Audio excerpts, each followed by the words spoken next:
2026 පන්දුවාර 2020 ලෝක කුසලාන තරඟාවලිය පෙබරවාරි මාස 7 වෙනිදා සිට ආරම්භ වීමට නියමිතයි. මෙම තරඟාවලියේදී ශ්‍රී ලංකා කණ්ඩායම B කාණ්ඩයේ යටතේ තරඟ වදින අතර මූලික වටයේදී කණ්ඩායමක් තරඟ 4 ක්‍රීඩා කිරීමට නියමිතයි.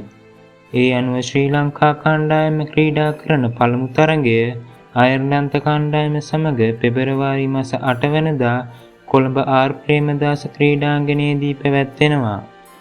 ශ්‍රී ලංකාව මුහුණ දෙන දෙවන තරඟය පෙබරවාරි මාස 12 වෙනිදා ඕමාන කණ්ඩායම සමගත් තුන්වන තරඟය පෙබරවාරි මාස 16 වෙනිදා ඕස්ට්‍රේලියානු කණ්ඩායම සමගත් පැවැත්වීමට නියමිතයි. මෙම තරඟ දෙකම පල්ලකැලේ ජාත්‍යන්තර ක්‍රීඩාංගණයේදී පැවැත්වෙනවා. මූලික වටයේදී ශ්‍රී ලංකා කණ්ඩායම ක්‍රීඩා කරන අවසාන තරඟය සිම්බාබ්වේ කණ්ඩායම සමග පැවැත්වීමට නියමිතයි.